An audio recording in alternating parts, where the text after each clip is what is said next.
What's good, everyone? Alex Trataros here with another Jets episode of the Knicks, Jets, etc. podcast. So with me is always my buddy, my coach, my pal, the man with a plan, the guy who was holding it down all last week. Him, Raisi, Greg, all of them did a phenomenal job when I was out of town on my honeymoon. These guys did a phenomenal job. I can't express how happy I am to be that this is our team and that you guys really did a great job while I was out, man. John, love the Knicks rapid reaction.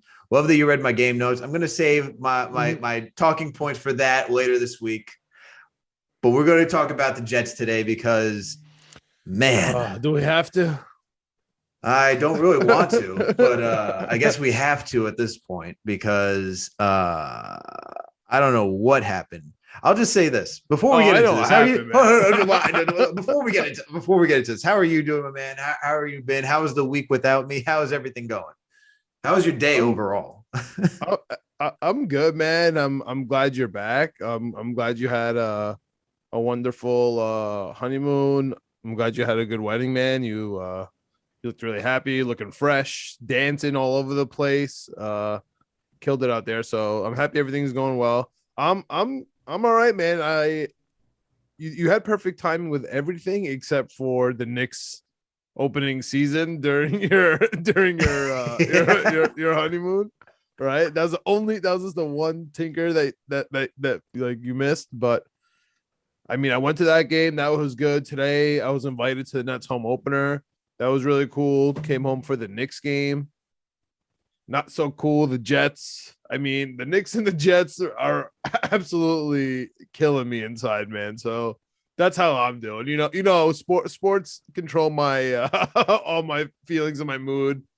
And so today sucks now. How are you doing, dude? I'm doing all right, man.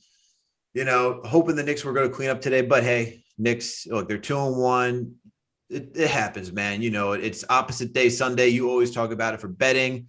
Magic came out here, got that win. So if you were betting that the Knicks were going to win today, I'm sorry to tell you, but John probably had it right saying, do not take them today. They are the better team now.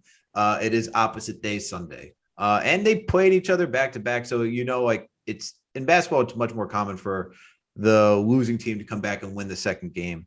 And, it was just not a night for the Knicks. They couldn't shoot for shit today.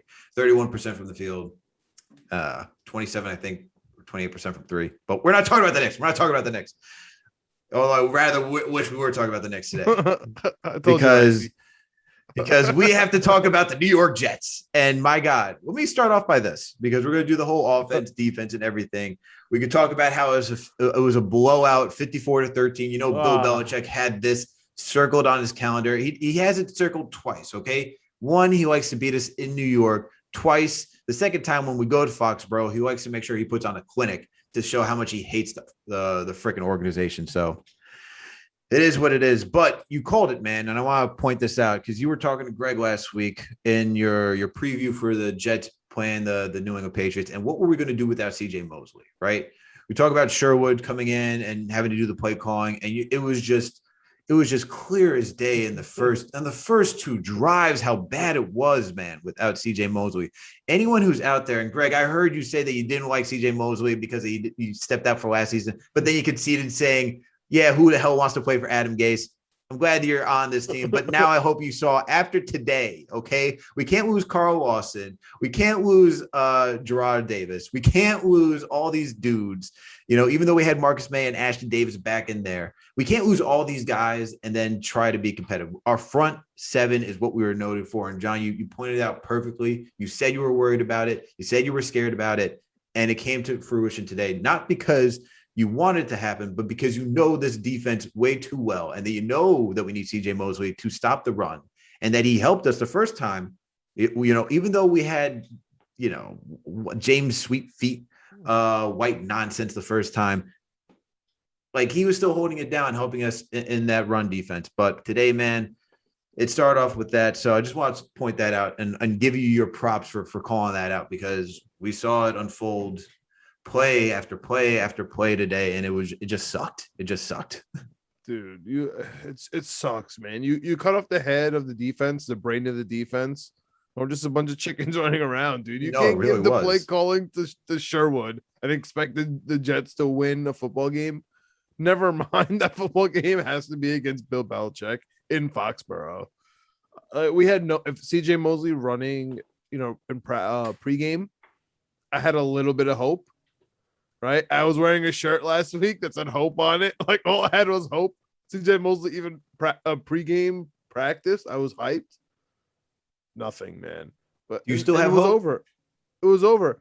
No, dude, I'm wearing black, man. I think it's over, man. You came for the funeral. My man came for the funeral today. It's over, man. The season's over. We made it 2 more weeks than last year. Right, that Denver game, right? I lasted to the Denver game. This year I lasted to the Patriots game.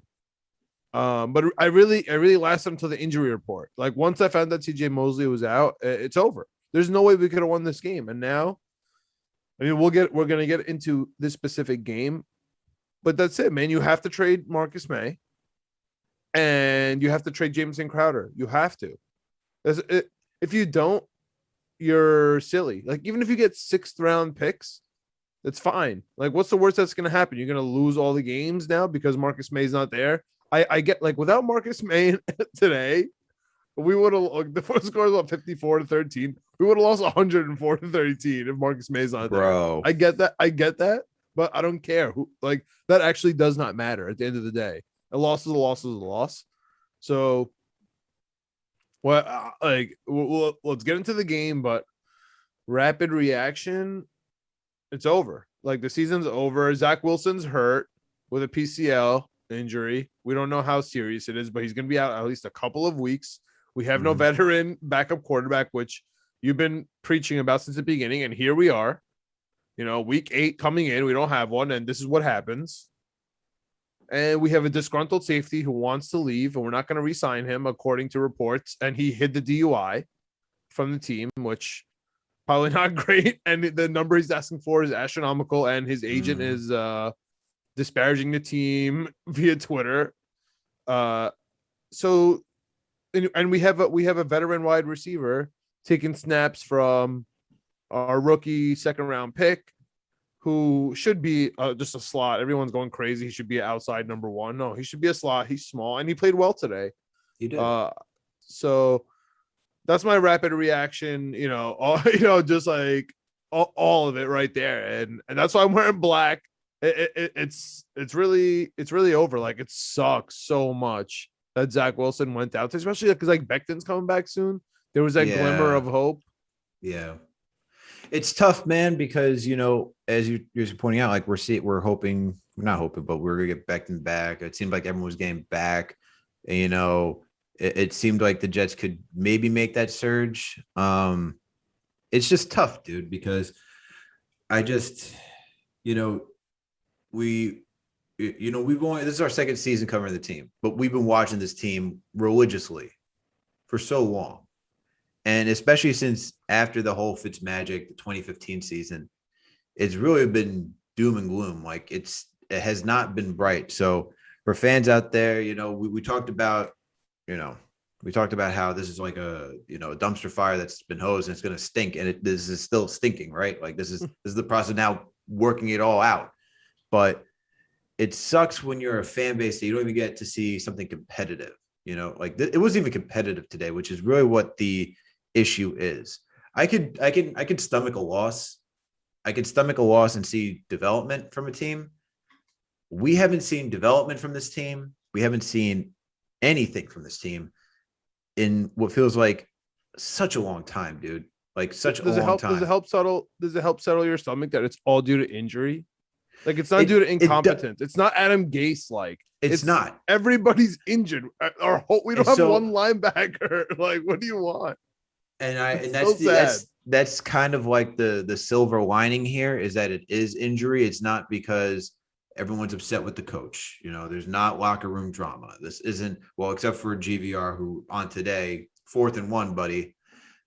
It would be nice if you blocked and weren't like 3 yards behind the line of scrimmage. It would have been nice, but hey, I guess those Twitter thumbs are really good instead of using those thumbs to actually pass and run block. So whatever. But hey, that's the silver lining, though, that it's injury. It's not incompetence. It's like we're talking about a fully young squad. I feel like we're saying this every single week. It's a fully young squad all around, from coaches to players and whatnot.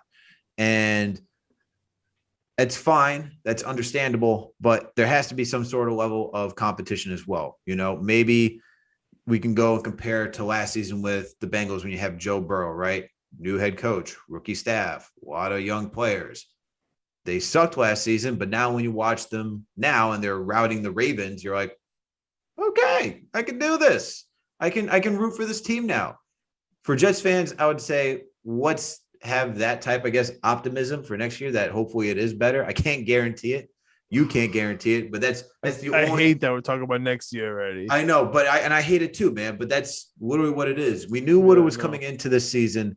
We knew this was going to be a growing year. It was a stretch to think for playoffs. Maybe there was like that glimmer of hope, that was out there, but we knew it was the beginning of a rebuild. We had a rookie quarterback, and we thought that he was going to come out and really be this, showstopper, and not. He's throwing behind, he's throwing in the short, he's doing everything. He's kind of forcing, and I kind of want to get into this right now. Yeah, I really want to get into tell this. us how you really feel. I want to get into this right now. So let's do the offense and defense. Let's start with the offense, okay? Because I can't even blame Mike LaFleur, because when you get Mike White coming in here and he's moving the ball up and down the field, there's something that is going on with Zach Wilson, and it's what everyone's talking about, whether it's holding the ball too long and not getting the ball out of his hands fast enough.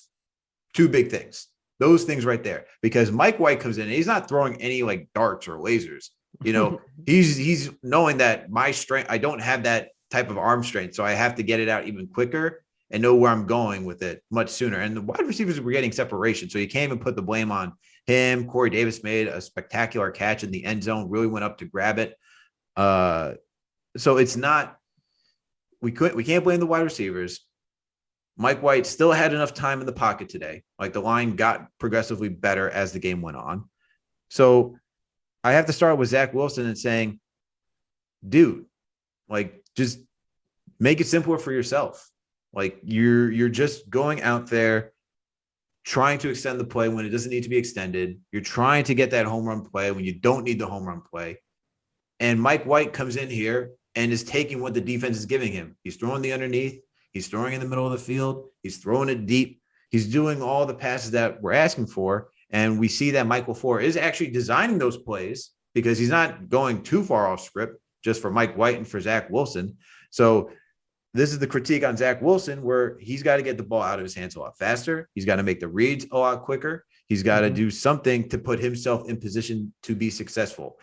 And when you start to look at, like, even against Atlanta, where he's throwing behind players, even before that, and we're throwing 4 interceptions, he's doing too much. And this is kind of that BYU. It's kind of that BYU thing that was saying that we had concerns about, right? Where you have this too much time from this great offensive line to just roll out and then chuck it down the field, because your wide receivers has great separation. Your O-line's giving you that amount of time, but this is the NFL, so you can't play like that. And this is not to say Zach Wilson sucks. This is not to say Zach Wilson can't get better, but this is the first step in getting better and making those reads, getting the ball out of your hand faster and getting to your hot routes or whatever. Yeah, I mean, I agree, but it's just like watching these games, dude. After one Jets offensive possession, we're down 14-0 every single game. Like, being down 17-0 is like a staple now. You know what I mean? And it's hard to do everything that you're talking about when you're down 14 and 17-0 in the first half, first quarter sometimes, or most of the time just first half. You know what I mean?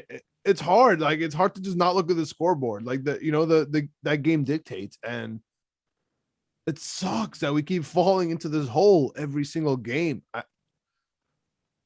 There's no point of really like discussing it, because now everything changes, right? With Mike White. Yeah. Yep. Like, we don't have to talk about Zach Wilson's out. He's injured with a knee. Let's move on from that. Okay. So Michael Carter today, he impressed me all over the field, especially with the catching, with the running. I like the way he runs. The fumble wasn't great, but everybody makes mistakes. He has never touched the ball this much ever in a game, right? So it's okay, I guess, if he fumbled in that aspect, but he lost 54-13. It's fine. You know what I mean? So I'm really hoping that Elijah Moore can keep it up. I know your boy today was able to put it together. But here's the thing, man. You were going absolutely nuts. Like, it was with Mike White. Absolutely nuts. Like, I was just happy to see like the ball move like up and down the field. And I'm not saying Mike White is our savior, although it's funny that Michael Nania said this is that. Did you see that tweet about Michael Nania? Did you see what our boy did? No, what did he say? What did he say? He tweeted out. Hold on, let me pull up this tweet and read it to you correctly. All right. While you put it up, I have a question for you. Like, why was Mike White able to move this offense if the score was the same? So here's the tweet. Mike White's Brady Bledsoe story begins now. Oh, I did see that. I just find that funny because it's just like so unlikely to happen. It's just comical. What happened? So what happened? Mike White's taking his time, reading the defense, making the audibles, seeing what and taking what the defense is giving to him. That's not necessarily what Zach Wilson is doing, which is, my gripe with Wilson. Granted, he's a rookie. Mike White's been in the league now, even though he hasn't really played that much. He's been in the league, and so he has that understanding and he has the practice repetitions to be ready for such, right? Yeah. Mm-hmm. So when he gets out there, you're seeing, if there's a blitz coming, he's up there calling the audible, telling, hey, here's the hot read, changing the routes, changing the play calling at the line, and he's getting to the guys where it's going to be open. No pressure is what you're saying. No pressure on him. And you see he's calm. He's calm. He's out there. He's not trying to force anything. He's legit taking what the defense giving to him. Sure. That's perfect. That's all Zach needs to do, right? And that's my gripe with him as the player. The play calling, I agree with you. Like, to start off the game, run to the left, and then pass. Michael Nani was on here last week, and you spoke about on last week's pot with Greg. We're too predictable. Like, if we're 72%, we run the ball on first down. Throw it. Throw it. And you even touched on me saying be a little conservative. I don't want an Adam Gase conservative. Good God, no, please don't do that to me. I'm just saying, please mix it up. Like, don't have the kid just go 50 yarders like out the gate. Just get him warmed up to start doing that and then start pushing that ball down the field, not straight out of the gate, because I know that's what Zach Wilson likes to do, but this is the NFL, and pushing it down the field isn't that easy to do because NFL corners are much better than college corners. Like, the window of separation is much different. So that's all I'm asking for. But that's really what it comes down to, man. Like, the fact that Mike White can get up there, look calm, make change at the line, see what's happening, figure it out. He's not super talented with his arm, but he's able to do it. And that's all. Like, he's truly a game manager, and he could just do that at least to keep it moving. Watching this game after knowing those exact stats from Nania about how we're first in the league and running first, and then about so infuriating. mid 50-50 on second down, but still like top on second down. And just watching that happen over and over today, I was like, oh my, like when you're, when something like you're finally like privy to the glass breaks. because I'm watching normally, I'm like, yeah, they run a lot. But like when you have like that stat that we're leading the league, like, come on, dude, do something else. But anyway, just tell me what you liked about the offense. I liked what Elijah Moore did today. I like how he was able to get in there. I like the end around to get him the touchdown, get the ball to your playmaker, let him do something. Just hand it off to him, bro. Just hand it up to him. I liked what I saw. You talked about with Michael Carter. I like the way he was running the ball today. Ty Johnson did pretty well today too, running the ball. It's so he saved us. He got us that first down, like in the first half. Like, I liked what I saw from Corey Davis as well. Going up and catching that ball. Yeah, you were going nuts about Corey Davis. Him, Michael Carter, Ty Johnson, Jamison Crowder, they all came out and caught most of the passes thrown their way. So good job for them. But you know, that's really it, man. Like, there's not really much to come away with, like the offense. We didn't do anything so groundbreaking. Like Elijah Moore went 1 for 2 for catching, but they gave it to him on the end round. It's like, hey, the dude's talented. Let's get him the ball in his hand, and he did it. I know. And I mean, the same thing with the defense. Look, what do you want the defense to do? The defense. There's nothing to talk about the defense. There's no positive when you're like Marcus Maye. Just the safety. Marcus Maye, Ashton Davis, good tackling, good form tackling today. There's nothing to talk about when you allow a team to give you 54 points. There's nothing good from the defense today. Nothing. Absolutely nothing. They were trash, horrendous. Is it all their fault? Cornerbacks are still good.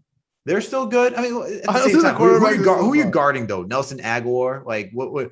Dude, they've ruined us with that. This is where that first drive pass by Bourne to Aguilar. So that really ruined us. And then also like watching Bill Belichick just like ruin us with Jonnu Smith in that first drive, and me just saying, how did we not know this? If I know this, I can't believe Henry also played well, but I can't believe they didn't go off more with the tight ends. I mean, they still went off. They dropped 54. I mean, what do I want? Like, you know what I mean? I'm just a little shocked. I'm just a little shocked that Henry got the one touchdown. Jonnu Smith got 52 yards, but I'm shocked that like no one's in the hundreds. First play, McCorkle stinks. Yo, McCorkle stinks. He's not that good, bro. He's not that McCorkle good. Stinks. I know we lost 54. I know this has nothing to do with it, but he's not good. He's not good. They just keep it. Honestly, McCorkle is Mike White, like a better Mike White. That is all. I think he could be the same Mike White. He's just a slightly better Mike White. That's it. He's just that is really it. There's nothing spectacular about it.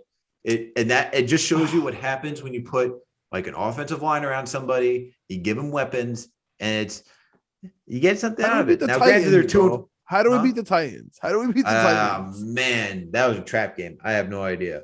Do not talk to me about the Titans. Do not talk to me about the Titans today. I had Kansas City as my survivor pick today. Goodness. Do you know how pissed I was to see that? Where's Patrick Mahomes? Where is this man? This man is MIA. I don't know what's going on. He has a concussion, bro. Oh my God. It was disgusting. That was bad. But anyway, Tennessee all day today. Getting back to it, you should listen to Winning Picks Weekly, the Winning P Weekly at Twitter and the YouTube on the Knicks, Jets, etc. You should listen to that more. That was we had a double best bet on Tennessee. It was my honeymoon week. So I can't get up on all of them. Please. But going back to the defense, dude, 6 touches. 6 series in a row they scored. Yeah, disgusting. Absolutely. That's like disgusting. Is that more touchdowns than we've had all year? It's pretty close. What's a touchdown? I know, dude. It's and missing bad, field goals when we're so desperate for anything. Dude, I thought we were about to games. I thought we were about to break the curse where it's like, are we actually about to score in the first quarter? Nope. Really this is Jets got a curse, man. I don't know what it is, but this is a curse. I don't know what it is. I don't know. So what's going to happen against the Bengals next week? Is that another trap game? Oh man, please no. I don't even know. What's that spread going to be? 13.5? It's got to be, dude. We can't be. I don't even know how you could give the Jets like a reasonable line. After like the Bengals, my guess is 13.5, but we'll see what it is. We were questioning the line for Broncos and Jets, like that's too much, and then the Broncos covered that, and then I wouldn't be surprised. So look, man, it was a bad game for the New York Jets. I don't know what else to really say. Defense just didn't show out. Oh my goodness! But I will say this. Oh my! So many injuries today. Many injuries. It's 3.5, bro. No, not real. I don't believe it. Okay. We'll see what happens as the week goes on. How many injuries could we have today? Ty Johnson, Zach Wilson, George Font went down. For a little bit. Like Cashman went down. Sherwood went down. Like granted, Sherwood came back. Everyone was getting hurt today, dude. This is why I'm so happy that Joe Douglas doesn't do something stupid like trade for Zach Ertz doesn't go out there and trade for or get Collins. It doesn't make a sense. veteran. I'm so happy he doesn't do that. It doesn't make sense. I'm so glad that we're just running. But at some point, though, we're going to have to add bodies. Like we're going. Yeah, but we're not there yet. We are No, not we need there linebackers. yet. Like we need linebackers. Like we need. We are not that. We're not there yet to add during the season. I should say, not veterans. Mid-season. I'm just saying. No. Yeah, I don't know what we're gonna do. We're just gonna have to start collecting draft picks. Do you think that we should trade Maye and Crowder before the trade deadline? Yes. Unless you're planning on re-signing them, and more so Maye than Crowder, trade them. And it doesn't look like we're gonna. Yeah, we can get more into it on the next episode. But from the reporting from Connor Rogers on Marcus Maye, I alluded to it earlier in the episode. The Jets are pissed off that Marcus Maye and his affiliates did not disclose that DUI from earlier in the year. They are not even close on the Marcus Maye number, and so they haven't really had discussions because his number is so out of their ballpark. And I heard that they don't even want to franchise tag him, which I think is surprising, which I don't understand. That's what Connor Rogers said. So that if they don't want to even franchise him because they don't want to deal with this again, this whole nonsense again, and his trade value is diminished right next year, if they keep on this roller coaster, then a trade is imminent, in my opinion. With Crowder, I don't even know if they're going to get anything for him. I don't think you'll get a lot for Crowder because it's the last year of his deal. Yeah, we restructured it. That's the thing. Everyone knows he's gone. At least with the Marcus Maye, you have like that. There's some leverage. Yeah, there's some leverage because you could still say, "Hey, we do want to keep this guy. Yeah, we can just franchise tag him and do whatever we want." Now, I think they should trade both. We're not doing anything this year, obviously, but you got to get some sort of not for a second round building.